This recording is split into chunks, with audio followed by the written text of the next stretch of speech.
July 12, 1916. Absolute peak summer heat. A quiet, lazy little waterway, Matawan Creek. Just trying to beat the heat, a bunch of kids were living their best lives, splashing around in the muddy water. They were completely convinced that a tiny creek running right through the middle of their town was perfectly safe from anything dangerous. But at that exact moment, lurking in the dark water right beneath their feet, terrifying, silent killer was gliding toward them completely undetected. Before those kids could even process where this vicious animal came from or what was about to happen, this unknown shadow with teeth sharper than razor blades launched a brutal underwater ambush. Pure chaos and screams erupted everywhere, and in a split second, that peaceful little creek turned totally red with blood. It wasn't just some random animal that took a wrong turn. This was a literal serial killer crossing into this town out of nowhere, actively hunting for its next victim. It definitely wasn't your everyday fish or local wildlife just chilling in the creek. It was a highly calculated predator, stalking human movements and striking with insane precision. Nobody suspected a thing, but it had officially turned this sleepy town into its brand new hunting ground. This was just the start to a real-life deadly nightmare that sent the entire country into total panic and would eventually inspire Hollywood's most iconic monster movie, Jaws. But hiding behind this absolute massacre is another truth that will legitimately give you chills. Just days before this horrific attack happened, a guy standing on a bridge right over the creek witnessed something deeply unsettling. Swimming straight against the current, slicing right through the water, was this gigantic 8-foot-long dark shadow. He actually warned the locals, but everyone was so overconfident, convinced a tiny creek couldn't hold anything dangerous, that they completely brushed him off. The crazy thing is, what they were laughing at that day was literally their own death approaching. So what exactly was this mysterious creature? If you want the answer to that, we have to travel miles away from here and rewind exactly 11 days to the moment this invisible killer got its very first taste of human blood out on the coastline. Exactly 11 days before that absolute bloodbath at Matawan Creek. The date was July 1st, 1916. We're at one of America's most iconic coastlines, Beach Haven. The whole beach was jam-packed with thousands of people just trying to enjoy their summer vacation. Catching the cool evening breeze, a young guy named Charles Vincent decided to go for a swim in the ocean with his pet dog. He was convinced the water was perfectly calm and entirely safe. But before he could even get that far out, a huge shadow rose up from the pitch-black depths of the ocean in total silence and locked on to Charles's leg with brutal force. The people on the shore literally just stood there in shock as Charles let out a terrifying scream and vanished underwater. By the time his final fight for survival was over, the water all around him was stained red with blood. He was the very first victim of this vicious predator. Flipping everything humans thought they knew entirely upside down, today we're diving deep into the true history of this vicious predator that started hunting us. Welcome to Neutrix Vision. If you want to keep uncovering crazy history secrets and deep dives like this, make sure to hit that subscribe button right now. After Charles's horrific death, the move the local authorities made was legitimately mind-blowing. Instead of launching a proper investigation, they swept the entire truth right under the rug. They were dead scared that if the tourists stopped showing up, their huge summer profits would completely tank. So they actually spun this fake story, claiming a giant sea turtle or a lost killer whale was responsible for the attack. They were intentionally burying the reality. There was a glaringly obvious pattern of a literal serial killer on the loose, but the authorities just chose to blindly ignore it. Within just a few days, the beach was thrown wide open to the public like nothing ever happened. And slowly, everyone just started forgetting about the nightmare that just took place. But down in the dark depths of that ocean, it hadn't gone anywhere. This absolute negligence from the authorities basically handed this vicious animal a free pass to hunt down even more people. Chilling right off that peaceful coastline, it was eagerly waiting for its next target, a victim who was about to wade into that water, completely defenseless. Thirstier for blood than ever before, the killer was laying low, fully prepped for another horrific strike. The shock of that first kill hadn't even started to wear off before exactly 5 days later, this killer came right back for more. July 6th, miles away from Beach Haven, at another coastal spot called Spring Lake, a guy named Charles Bruder was swimming out in the deep water, pretty far off the shore. Suddenly, this gigantic creature launched an insanely brutal underwater attack on him. This second kill was way more terrifying and savage than the first. By the time the lifeguards actually managed to row a boat out to save him, it was already too late. One look at the bloody scene, and the lifeguards instantly realized the dark truth. The monster hiding in the dark water right below them wasn't some turtle or whale. It was a monstrous shark that had officially gotten a taste for human flesh. That single event finally exposed all the lies the authorities had been spinning. Total panic instantly gripped the entire east coast of the U.S. The news that a literal man-eating shark was actively patrolling their beaches spread like wildfire. Thousands of terrified tourists literally abandoned their vacations, packing up and fleeing the coast in droves. Left with zero options, the authorities were forced to shut down the beaches entirely for the very first time in American history. Heavily armed guards with rifles were stationed directly on the sand. Heavy steel nets were deployed all over the ocean just to trap this merciless demon.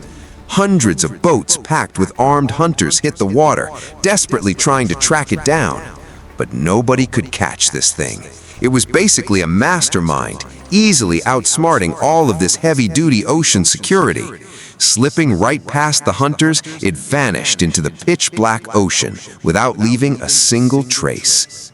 The authorities were just sitting around expecting this killer to eventually blunder into their steel nets. But the wild reality was, that shark wasn't even in the ocean anymore. It had figured out a brand new route to easily bypass all those hunter traps. Ditching the open ocean entirely, it made a hard pivot straight into the inland rivers. This silent killer was now gliding totally unnoticed toward the exact towns that humans thought were the safest. And those blissfully oblivious locals had literally zero idea about the deadly nightmare waiting right on their doorstep. While the entire country was basically sitting around waiting for this beast to finally get caught in the ocean nets, at that exact same moment, making total fools out of every single hunter tracking it, this thing was already switching up its hunting grounds.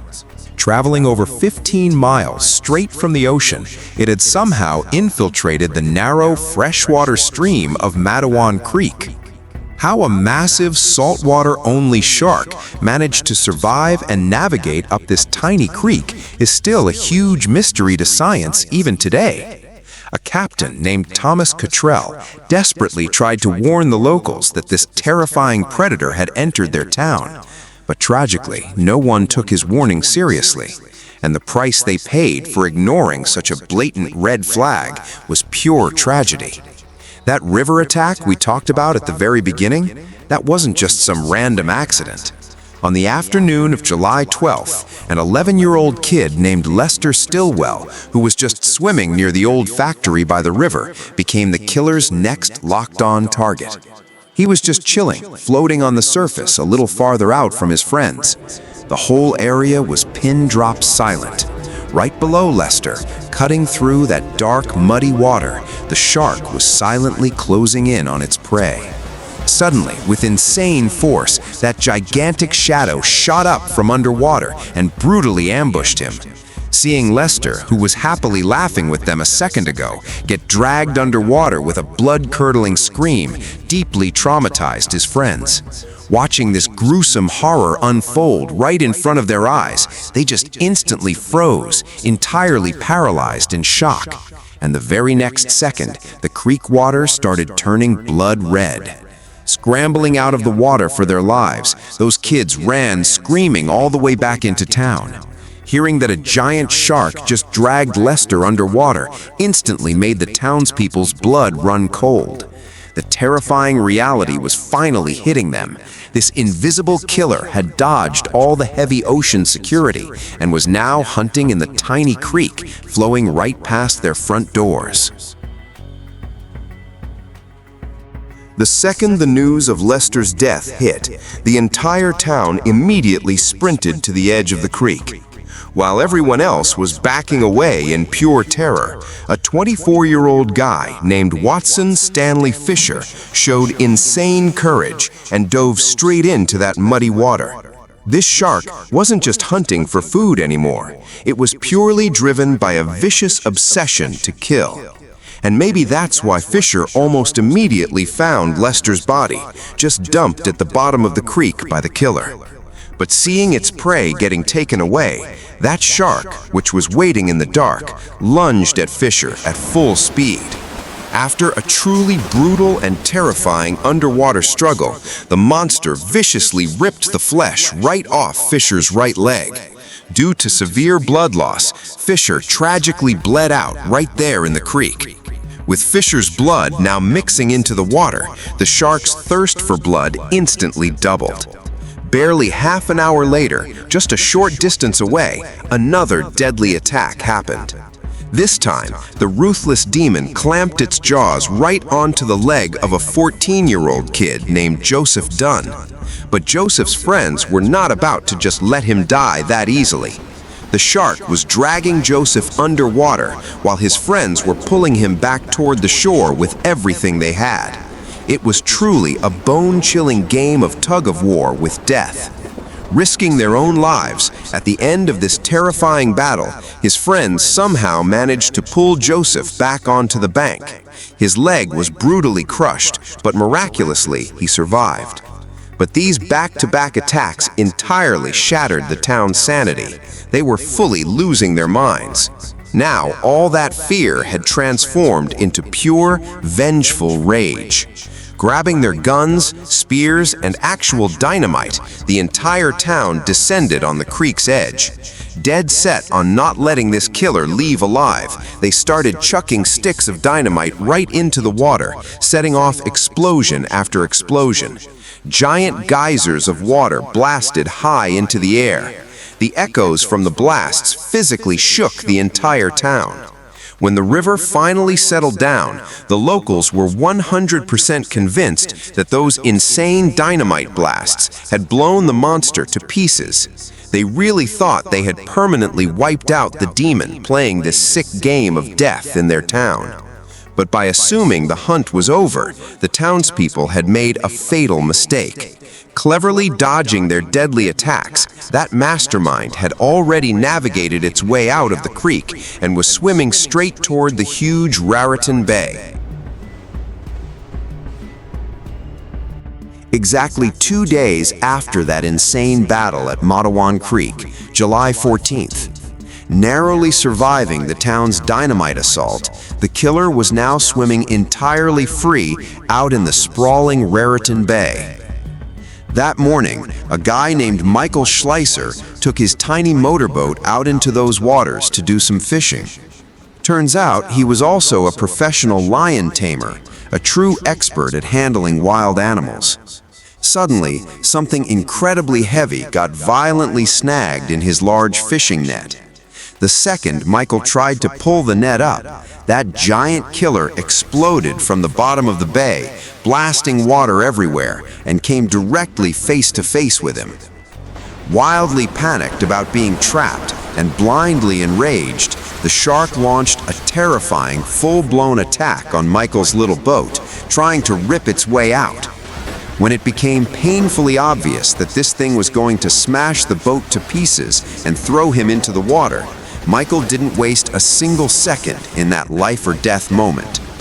Grabbing a broken oar, he fought back, mercilessly bashing the shark over the head with strike after strike. What happened right there was a bone-chilling battle that honestly puts any Hollywood movie climax to shame. A man who made his living fighting vicious wild animals on land was now locked in an all-out do-or-die brawl with the ocean's ultimate predator. Finally, severely battered by Michael's relentless hits, the monster gave up and died right there in the water.